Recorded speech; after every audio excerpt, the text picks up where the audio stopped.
This is an electrically charged point you're looking at here. The more strongly that gets charged, the more that displacement of cold air will continue to happen again and again and again. So bringing it back to the 2026 Economist magazine, the elite must know that we are at that rollover point where the continuous charge is going to rock onto the field. Now, it's not exactly north. Again, when you look at that Economist magazine, they're also showing there's some sort of magnetic field disruption where the new magnetic pole has moved significantly because it's not directly over that. It's moved.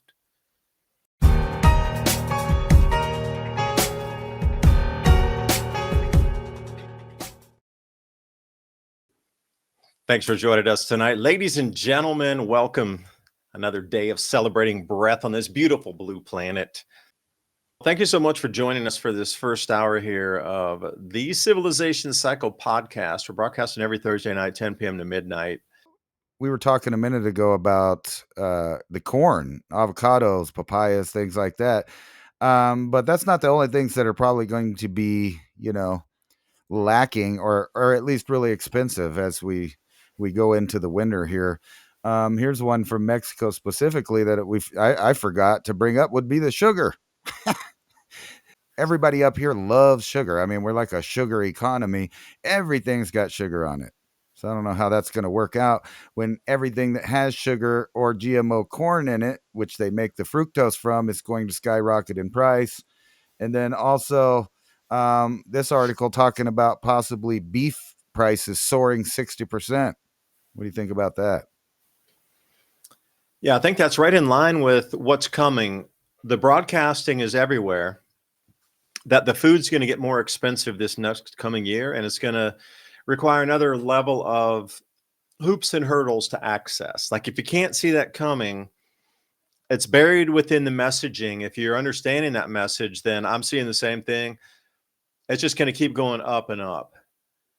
Like something about the food this year, like at the beginning of the Adapt 2030 channel, I talked about that they were going to lock the planet down, which they did during COVID, but then they let everybody out. I thought it was going to be a one-time thing or it was locked totally.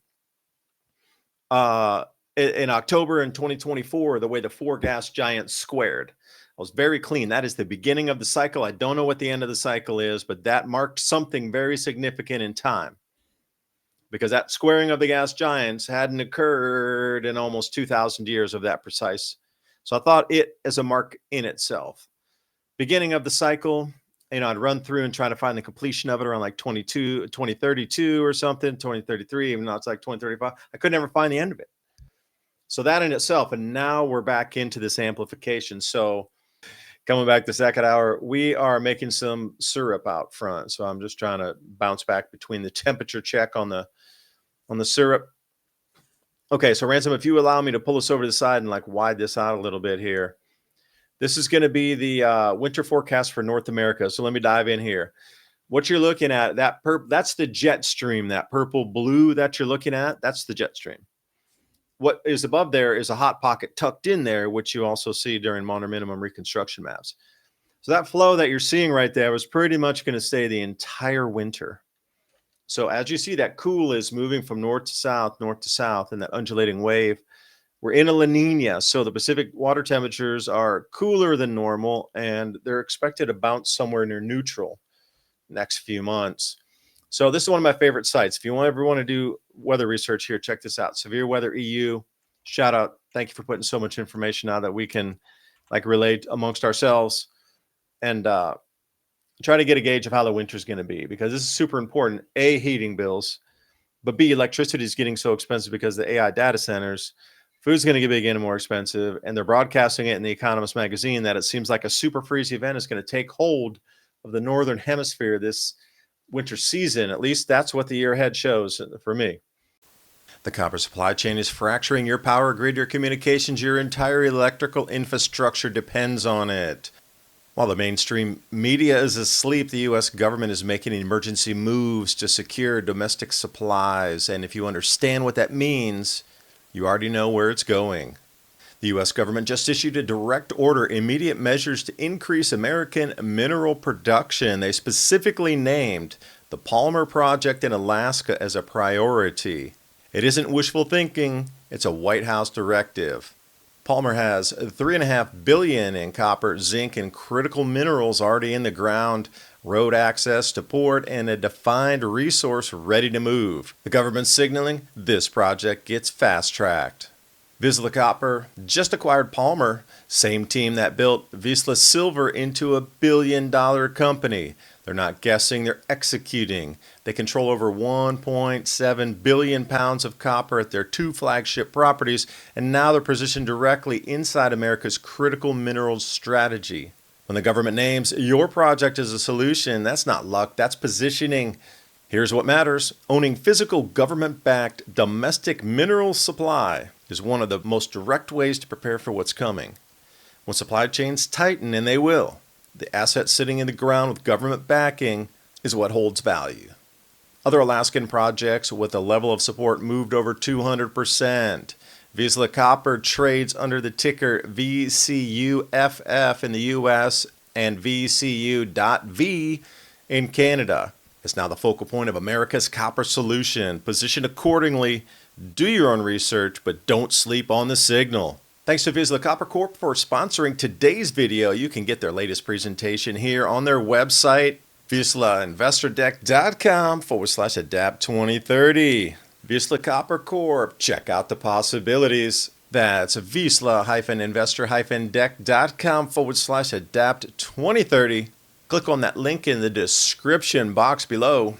So that it would be a super freeze if that pattern can use cold the United States the whole time, cold all the way through Northern Africa, all the way up into Scandinavian countries, and they've already been blistered with just like ridiculously cold temperatures. So here's your La Nina. Let me shrink that down a little bit. Sea surface temperatures, Celsius degrees, not Fahrenheit. So you're looking at those greens coming down around 2+ degrees Celsius. Yeah, you're out around 3.5, almost 4 degrees Fahrenheit. Cooler water temperatures off of Western South America.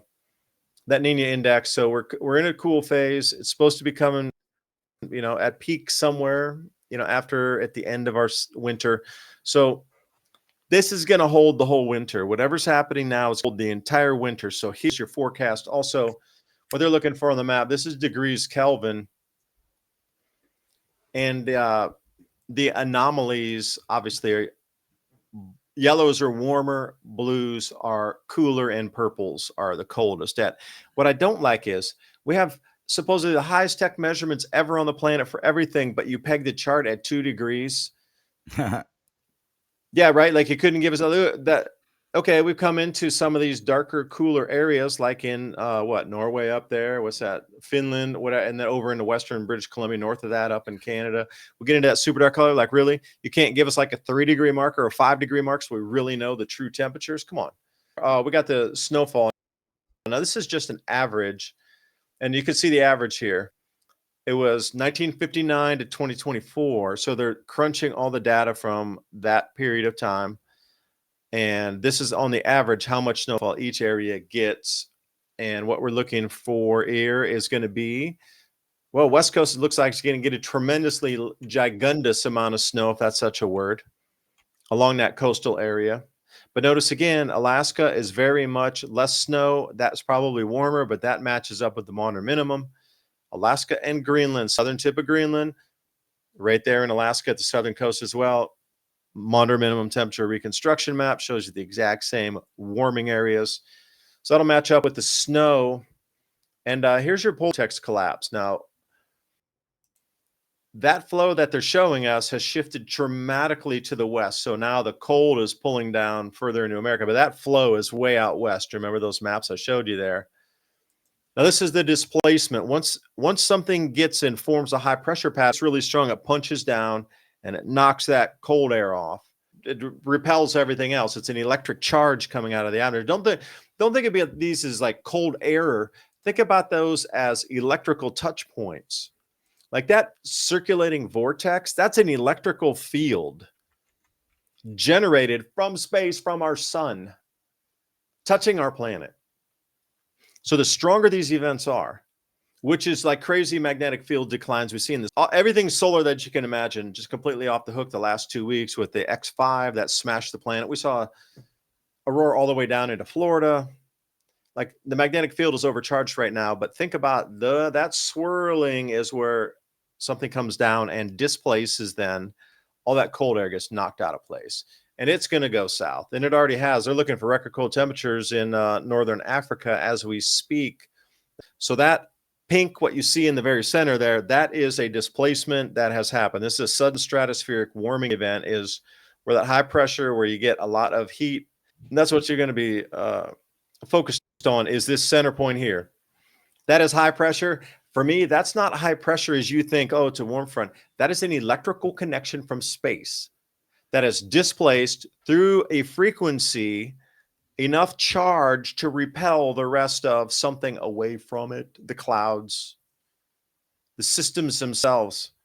This is an electrically charged point you're looking at here. The more strongly that gets charged, the more that displacement of cold air will continue to happen again and again and again. So bringing it back to the 2026 Economist magazine, the elite must know that we are at that rollover point where the continuous charge is going to rock onto the field. Now, it's not exactly north. Again, when you look at that Economist magazine, they're also showing there's some sort of magnetic field disruption where the new magnetic pole has moved significantly because it's not directly over that. It's moved. So if you're looking at the displacement here at over the United States and in Newfoundland, and then if you look at the really sort of grayish one as we get over to what's that, Mongolia, that system's going to continue to just spin and spin and spin. And this is just going to be record cold event after cold event moving through this winter here. So already, and this is a scary one, this looks exactly like the modern minimum temperature reconstruction mess. Shit, that's downright scary. I kid you not. I encourage you to look it up. That is degrees below normal, the 2-meter air temperature anomaly. But look at that, all through America, and that whole belt is between 4.8 and 6 degrees. And since they're saying meters, it's Kelvin degrees. So Kelvin's pretty much around 1 degree Fahrenheit or so. It's like 1.1. So you're looking at around 7 degrees average on the air temperature being cooler in that purple, and the darker blues around 5 degrees cooler, all through the entire United States, all through our entire grow belts. But then if you look above the Scandinavian countries up into the Arctic, you're so far off the chart that you can't even see what that, it's 6++. Like, again, with the technologies they have, couldn't they not map it out and put just like another color band in there to allow us to know if it's 7 degrees, 8 degrees, 9 degrees, 10 degrees, 40 degrees? It could be 40 degrees difference, but you won't know because it just says 6+. Or like, it could be 100 degrees difference. We won't know because it says 6. Significant cold, and that significant cold is going to get displaced and knocked out of place. So look at this. I'm going to try to put it in there. Look at the dark purple that you're seeing where it says degrees K, DEGK, degrees Kelvin. That purple is significantly way, way, way off chart, and it's going to get knocked out of place. You see, each one of these things that you're seeing up there, those cold blobs, those are the things that are electrically getting knocked out, knocked over, going way, way, way, way, way further south than normal. The entire winter is going to be like this.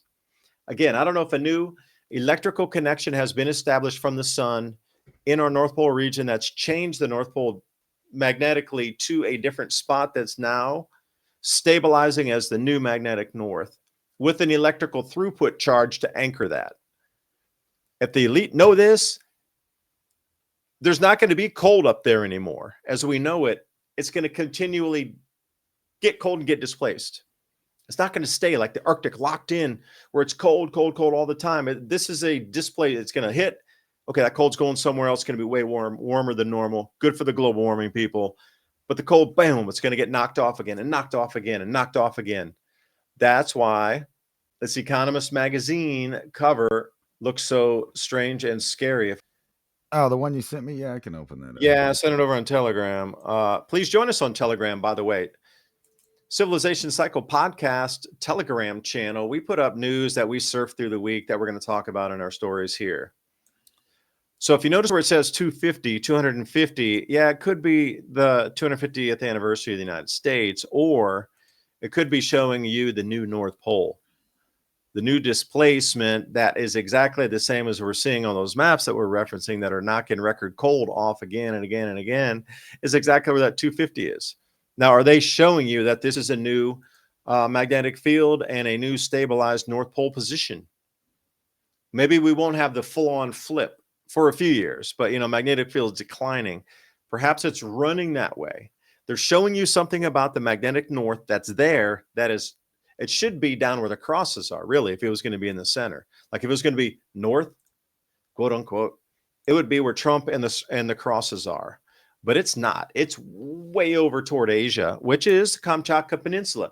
This was the destination for the North Pole magnetically as it was wandering at between, I don't know, 60 to 80 miles per year. Like that's more than 1 degree going that way toward Kamchatka Peninsula. And it still seems that they're showing you very distinctly that the North Pole is gravitating that way still. Magnetic north, not geophysical, magnetic. They're just validating it. And again, if you want to follow those, what looks like flames, perhaps those are pointer arrows, and they're showing you where the magnetic field's going. Now, if you're thinking about it like that, and that magnetic field is exactly what we just looked at in terms of those displacement patterns, something that would look like this is what you just saw on the map as that round 250 is this climatic event in motion right now.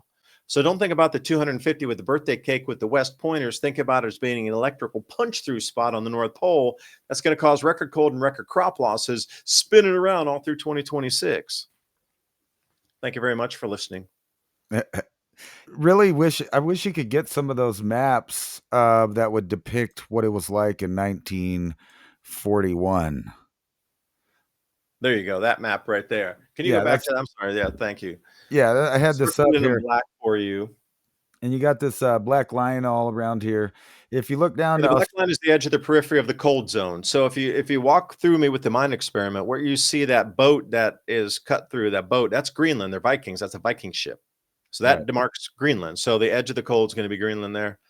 And if you follow it clockwise, then we see that it spins around Trump with the crosses. Obviously, that's North America.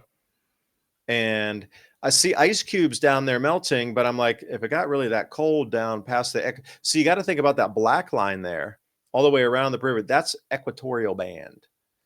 So either glaciers are melting in the equator, or it's going to get so cold that they're going to have some kind of super freeze event that they're going to have to melt out from them they've never had before. Well, you see, and you come around, further, and then if you just swing a little bit, you see Xi Jinping and Russia over there. Obviously, that's Asia and Eurasia. Like these are points on the actual physical map that you're just looking at a different representation of the fractured, scattered map of all these, like Ransom so eloquently spoke earlier, the fracturing of Mexico, I'll say the fracturing of China, the fracturing of Europe, the fracturing of everything everywhere, the fracturing of South America within that. And there's the 250, that's the magnetic pole. So what I'm looking at is a top-down view of the planet, showing you where the extreme cold is going to extend down to. And in my opinion, what's interesting is, at like maybe the 7 o'clock position, that cold goes beyond the equator, stretching down into the southern hemisphere. Because if you're looking at it as a rounded map, so whatever's happening down at that, say 6, 7 o'clock position, is outside the norm of everything else happening. So if you're going to be looking at it as South America or some cold event over the Pacific, that cold event shall rip down over the equator down to the southern hemisphere. And again, thanks for listening. No, I was that's all I gotta say, man. That's how when I was does it make sense though, or am I just like grasping at straws? No, it could make sense, and they obviously put meaning in those things on purpose, or someone is trying to. But I was looking at those polar maps, that polar where it comes down and it's purple and it's blue over Europe and the Americas. Now, if you recall, this is funny because I had a discussion the other day and somebody told me, well, they can't have World War III yet. And I was like, why? And they said, well, because it's not frozen yet. You got to have it totally frozen so that you kill as many people as possible with famine and troop losses and stuff. And if you remember in World War II, that's what they were dealing with through Europe. Matter of fact, weather played a big role in it. We even went so far as to classify weather predictions of like the Pacific because they were trying to hide the fact that typhoons and other things were moving in. And I was kind of thinking about that, as far as now, and you're talking about it getting really cold, that would be the perfect time. And not only that, it seems like that would be the triggering or the motivation for countries and their people to be upset. Is not when everything is warm and relatively nice, where you can make do, and some stuff's growing, you can gather wilds, and you can make it through despite it not, things might sucking as far as geopolitically. The regular people can kind of make it through because it's not so cold. But when you get to where everything's completely frozen and you have troops moving around looking for what little scraps of grains and things that are stored in different places, then you put us back into the World War II kind of mindset, which was going on. You had troops moving all over the place. You remember the whole invasion from the Nazis into the Russian areas. They were freezing to death. They were dying because it was so brutally cold. So it kind of makes sense that it would be a worldwide cold weather as far as the northern hemisphere before we kind of set off on any global fight, because that would be the easiest way to push the people into that. And over here in the US, Wait, can I stop you for a second there, Ransom? Can I yeah. throw my 2 cents at you? Like, if that back to that picture, when Germany was advancing into Russia in the early days, like when they screamed through Poland and they were kind of marching toward Russia, getting into Ukraine, etc. They planned on stealing as they went on. They're going to invade into a town, they're going to go roust up all the chickens from all the farmers, and they're going to eat that as their sustenance versus having to carry a shit ton, as they say, of supplies with them. Part of their strategy was taking as they went, not 100%, but they would definitely rock into a town and clear out an enormous amount. They clear out all the stores, they clear out everything, all the meats, anything, cows, chickens, anything that was available to eat, they took for themselves as they marched forward. But again, once they got into that cold zone and there was nothing for them to go back, it's like having a whole tank of gas and going out 3/4 of a tank and realizing you got a quarter tank to gas and get back, and you can't.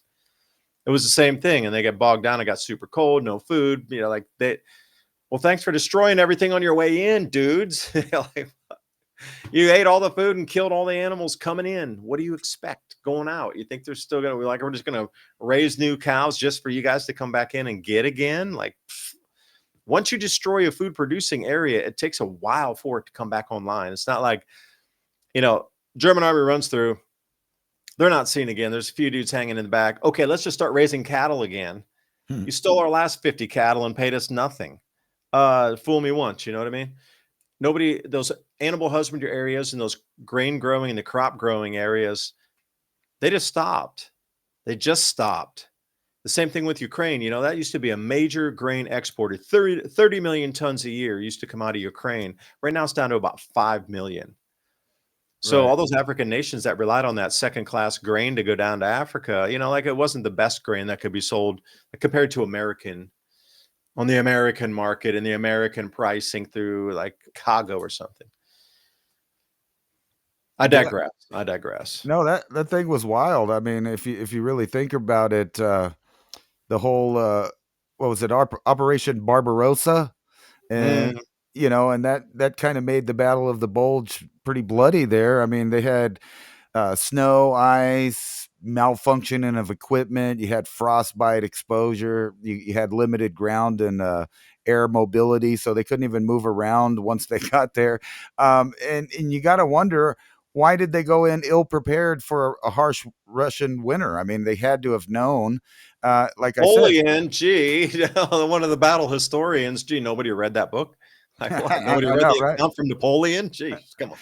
Right, and then you could see the same kind of thing, kind of. Different now, Ransom. It's different. It's the 1940s, 1930s. It's different. It's not like Napoleon when they were way back in the late 18, when they were back in the early 1800s and it was so cold and they had no technology. It's different now. How many times have you heard people say it's different now? It ain't different now. It's exactly repeating the past in a cycle again. History repeats. It rhymes too. Right. Well, we have weather prediction now is one thing that only the U.S. really had going They do. on at that time, and then Europe, they're getting ready for it, but we got another thing going on over here. They're talking about the French need to be prepared to lose their children against Russia. You got China, trying to pressure campaign so that everybody is okay with us moving into Taiwan. Got you a map of Kazakhstan right here. Right. Now, not a lot of people really will look at this, but how does that blend into what you're looking at? Think about this as Venezuela. Like, think about these two nations as being the pivot points for the world moving forward. Like, this Kazakhstan is going to be one of the most important nations on the planet. And Right. so is Venezuela. Yeah, it's the gateway between the East and the West. Yeah. And this is the gateway between China, Europe, China, Iran, China, Russia. Like, this is the pivot point for all the BRICS nations to trade those commodities amongst themselves. And then once they get them into the nations, then they can sell onward to other nations, right? Like, this big giant area between China and all the way around through like parts of Russia and Kazakhstan, like once this gigantic mineral producing area becomes one behemoth, from the lumber to anything you could possibly think of, every factory produces anything in the world in these areas.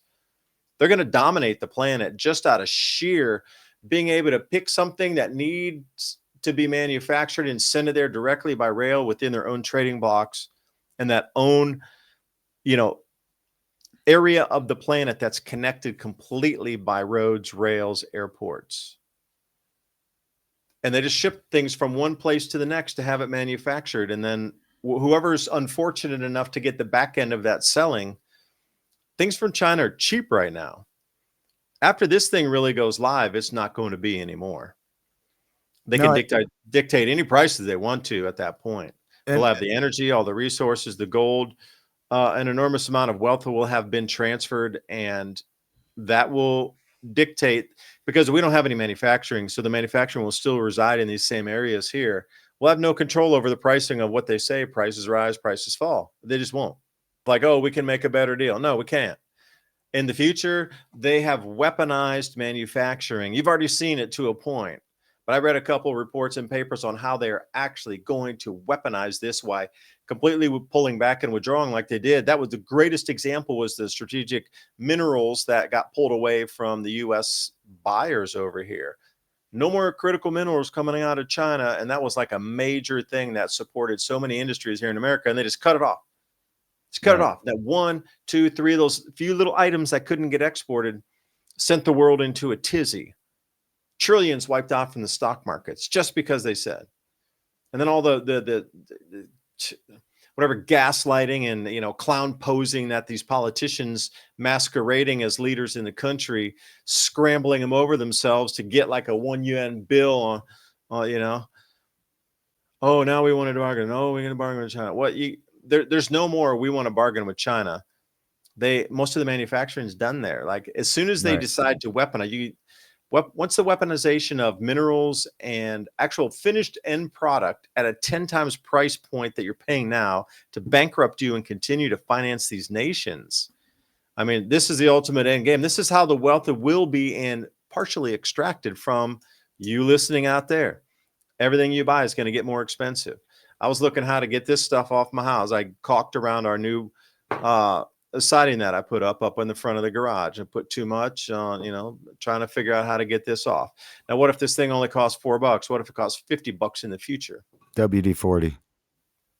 WD-40 and also denatured alcohol. Yeah, it runs all that stuff off.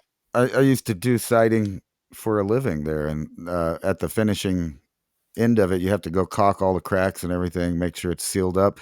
And WD-40 is your friend. You can smear it. It wipes right off clean, dissolves that pretty good without taking the whole thing away. Just nice. Then you can put up your stain and still see the wood grain. The very young 30-year-old pine trees that they cut down for our lumber now, not the 100-year-old ones like they used to. But I digress with the quality on the lumber packing and the density of the wood. Something to talk about on a Thursday. One thing I was going to talk about is you put up this caucus. Yeah. Oh yeah, I did. I put it up. I took it off. Heck is it, if I could even talk. Anyway, at the end of this map and at the end of all of the little trainways and stuff, you end up in Turkey. And Turkey has now become one of the biggest weapons manufacturers. They're a big deal now. A lot of people don't realize that.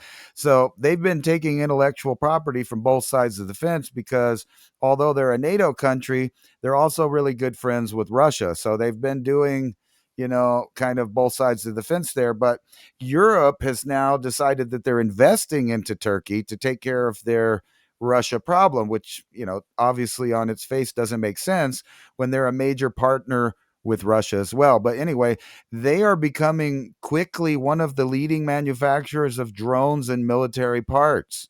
And that's Turkey. And that's right at the end of where all of these rail lines and new, trade routes end up. They end up right here and in all of these countries. And these are the countries that you will see first get inflamed with some kind of political turmoil, like Georgia, Azerbaijan, Armenia, Bulgaria, Greece. All of that area is very unstable right now. And if you go a little further north on that map, you see some of the other breakaway countries right there. There's where the major stuff's going on over there with Ukraine.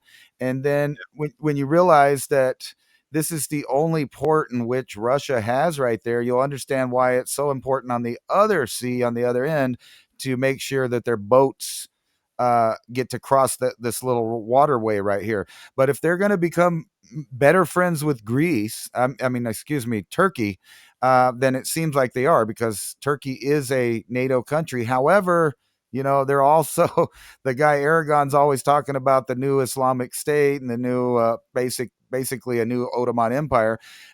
It kind of boils down to which side of the aisle, so to speak, that the countries are going to fall in line with. Are they going to go the Russia-China route? And as you can see, we're way far away from trading directly with any of these countries. However, Russia and China has a direct route in. So when things get bad and things get in warlike conditions and rations and limited supplies of food and material, guess who's their best friend? Well, in fact, their only friend is the people that can ship things to them, which was not us. It's not us by a long shot. The closest we can get is in there in the Mediterranean. And that's why, Walmart, baby. Walmart is going to be your new government. well, they are the fourth largest distribution naval network in the world. So they're right up there with the major militaries as far as being able to have a fleet of boats and shipping.